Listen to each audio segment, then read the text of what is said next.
Good morning, kids. Welcome back to Maths class. So, students, now today's topic is data handling. That is chapter 21, data handling. Data means, what is data? Data क्या होता है? Data means information regarding anything. किसी के भी बारे में जो information होती है उसको हम बोलते हैं data. अच्छा, क्लास में जब कभी आपकी रो वाइज मैम बोलती हैं कि मैथ्स की कॉपीज़ लाइए, तो रो वाइज तो किसी एक को अगर कलेक्शन करने के लिए कहती हैं तो आप लोग कलेक्ट करते हो, बोलते हैं मैम इस रो में से 5 आई है और इस वाली रो में से 8 आई है और इस वाली रो में से केवल 3 आई है।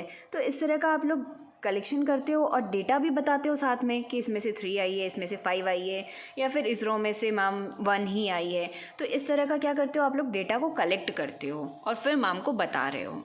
तो ऐसे ही हमारे पास कुछ डेटा है, अब उनको किस मैनर में रखना है, कैसे हैंडल करना है, कैसे उसको अपने पास रखना है, ये हम इस चैप्टर में देखेंगे। तो उसको हम क्या बोल रहे हैं, डेटा हैंडलिंग। अब वो क्या है, collection end tabular representation of data. Data को कलेक्ट करना है और उसको टैब्यूलर फॉर्म में यानी कि टेबल की फॉर्म में आप उसको क्या कर रहे हो, रिप्रेजेंट कर रहे हो, बता रहे हो। कैसे, चलो देखते हैं। In the class you see that your class teacher calls your roll number every day.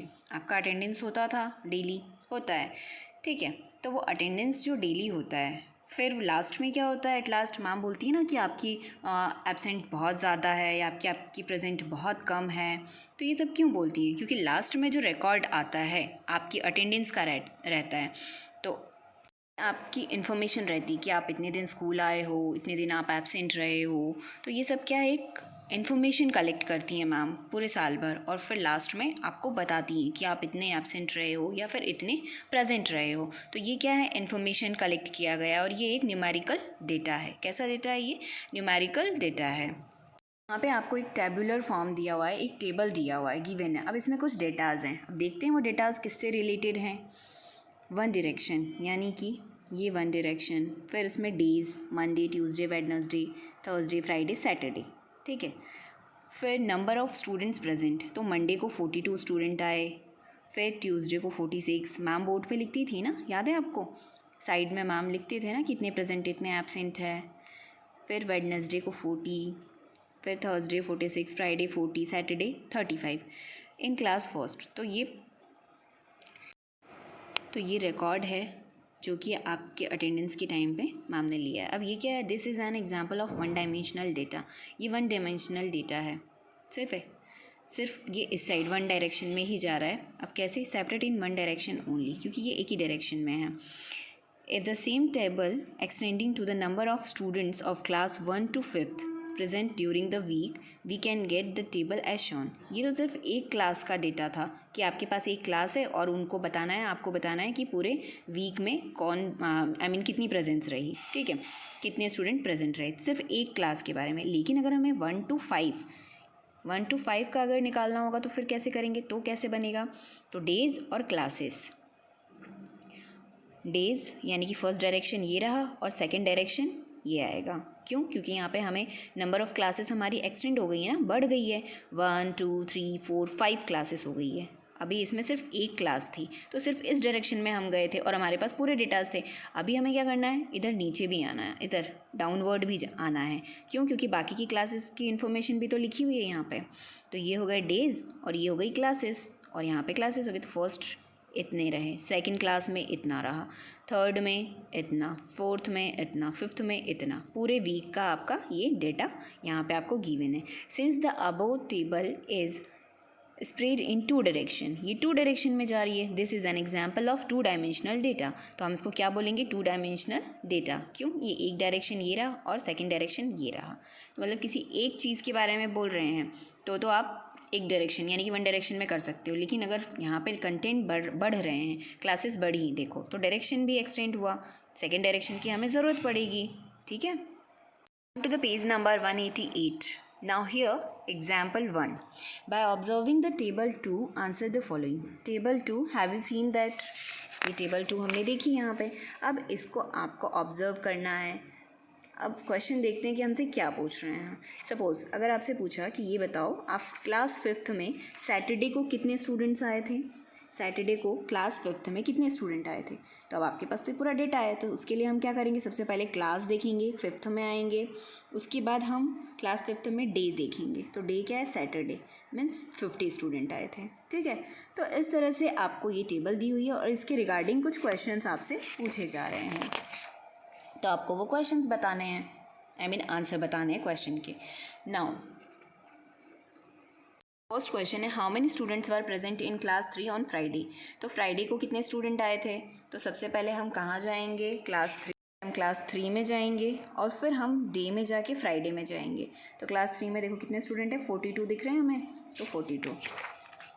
तो यहाँ पे फ्राइडे को 42 स्टूडेंट्स आए थे। तो बस ऐसे डेटा टेबल को देखना है और आपको डेटा बताना है। फिर ये सेकंड भी आपको टेबल देखनी है और उसको आंसर करना है। विच क्लास, लास्ट वाला देख लेते हैं, ठीक है। Now which class did have the maximum attendance on the Wednesday. तो सबसे पहले हम वेडनेसडे में जाएंगे। क्या बोला है हमसे कि मैक्सिमम अटेंडेंस कौन सी क्लास की रही थी, वेडनेसडे को। तो सबसे पहले हम वेडनेसडे को पॉइंट करेंगे। वेडनेसडे कहाँ है, यहाँ है। तो सबसे ज़्यादा किस क्लास की अटेंडेंस दिख रही है हमें, 50, 40, 40, 48। तो सबसे ज़्यादा क्या है बेटा, 50 है, जो कि क्लास किसकी है, क्लास 3 की है। मैक्सिमम स्टूडेंट बेटा किस वेडनेसडे में है, किस क्लास में है, क्लास 3 में है। मैक्सिमम स्टूडेंट क्लास 3 में है। इस वे में आपको क्वेश्चन देखना है क्या बोल रहे हैं और उसके अकॉर्डिंग टेबल में वो चीज़ सर्च करनी है, ठीक है। Now come to the exercise 21.1। अब इसमें क्या है, एक्टिविटी है, केवल आपको क्या है, एक्टिविटीज़ है। बट अभी हम ये कर नहीं सकते हैं क्योंकि हम बाहर नहीं जा सकते हैं।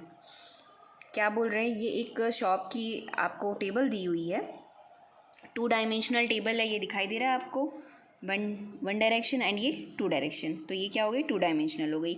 एक फुटवेयर स्टोर है ये। अब वहाँ पे क्या बोल रहे हैं हमसे क्वेश्चन में कि go to the shop and ask the shopkeeper to collect the information. आपको शॉपकीपर के पास जाना है फुटवेयर स्टोर पे, ठीक है, और आपको उनसे इन्फॉर्मेशन कलेक्ट करनी है। किस बारे में, मंडे यानी कि शूज़, सैंडल, चप्पल्स, मंडे को कितने शूज़ सेल हुए हैं, सैंडल कितनी हुई है मंडे को, चप्पल कितनी हुई है, फिर ट्यूसडे को कितनी हुई है, फिर वेडनेसडे, थर्सडे, फ्राइडे, तो ये हम जा तो नहीं सकते हैं, तो एक काम करेंगे, हम अपने अकॉर्डिंग ही इसको फिल कर लेंगे। सिर्फ आपको ये टेबल दोनों फिल करनी है। ये फुटवेयर वाली है और ये आपकी स्कूल की यानी कि सब्जेक्ट की है, मैथ्स, इंग्लिश और साइंस। ये है क्लास 4, 5, 6, 7। क्या करना है इसमें, a 2 dimensional table showing most popular subject among the students of class 4th to 7th is given below. यहाँ पे सब्जेक्ट्स दिए हुए हैं स्टूडेंट्स के। Collect the information from class इतना of your school and fill the following data. तो किसको कितना, मैथ्स में क्लास 6 जो 4th है, कितने बच्चों को उनका फेवरेट है, फिर इंग्लिश कितने का है, साइंस कितनों का है, सोशल साइंस कितनों का है। तो ये इस तरह से आपको ये टेबल सिर्फ कंप्लीट करनी है। तो ये और 2 केवल आप ऐसे टेबल कंप्लीट कर लेना, बाकी 3 हम नहीं करेंगे। ये सिर्फ एक्टिविटी है जो कि हमें बाहर करनी है, लेकिन अभी हम कर नहीं सकते ना बेटा, तो बस आपको उसको ऐसे ही फिल करना है, ठीक है। Now come to the page number 190, pictorial representation of data. अब पिक्टोरियल क्या होता है, pictorial means picture. Pictorial form में आपको डेटा को डिफाइन करना है।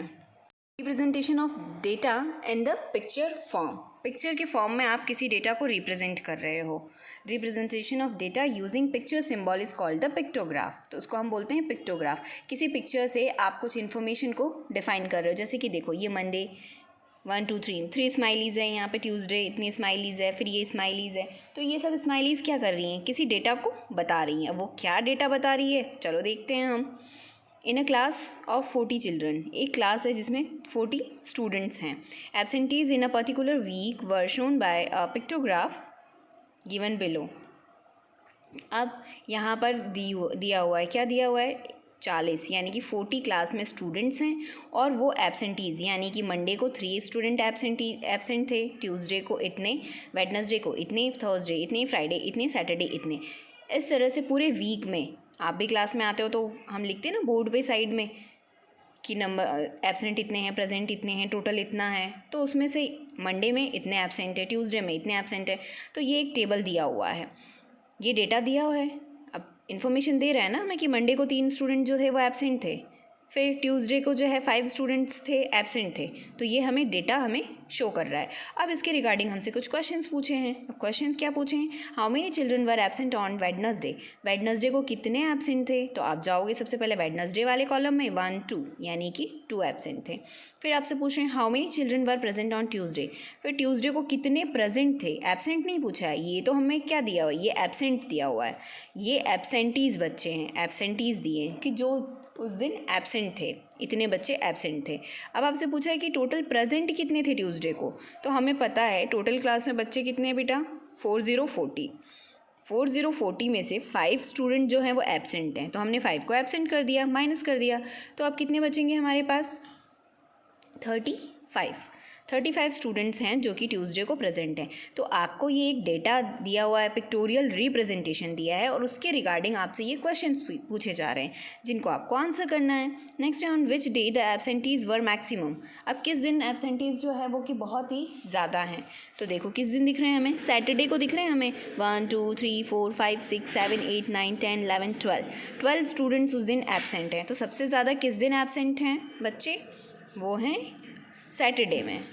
ठीक है, ये था पिक्टोरियल रिप्रेजेंटेशन ऑफ डेटा, जिसके अकॉर्डिंग हमें ये एक टेबल दिया हुआ है और उसके रिगार्डिंग हमसे कुछ क्वेश्चंस पूछे गए हैं। Now, a variety of methods have been developed to present numerical data pictorially, such as pictographs, bar graphs, circle graphs, pie chart.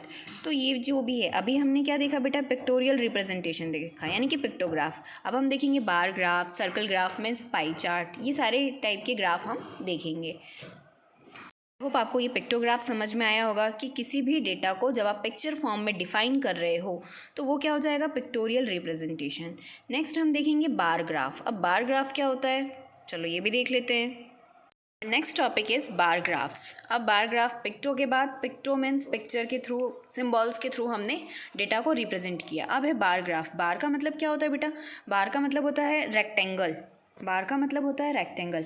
A pictorial representation of a numerical data by number of bars of uniform width erected horizontally or vertically with equal spacing between them is known as a bar graph. अब क्या बोला madam ने, ये आपको सिर्फ इतनी सी बात समझ में आई कि वो रेक्टेंगल की बात कर रहे हैं हम, तो बस बार ग्राफ में क्या है बेटा, रेक्टेंगल है। अब हम देखेंगे फिगर तो आपको और अच्छे से समझ में आएगा। ये देखो, ये है रेक्टेंगल। कौन सा शेप दिखाई दे रहा है आपको, इसमें रेक्टेंगल शेप दिखाई दे रहा है हमें, यस। तो ये है हमारा रेक्टेंगल शेप। ये एक्सिस, ये वाली जो एक्सिस है इसका नाम है एक्स एक्सिस, और ये वाली जो एक्सिस है इसका नाम है वाई एक्सिस। ठीक है, ये है एक्स और ये है वाई। अब इस पे हमें पर्टिकुलर, यानी कि अगर आप यहाँ पे 1 सेंटीमीटर, फिर यहाँ पे 1 सेंटीमीटर, फिर ये ऐसे डॉट हम स्केल से लगाएंगे।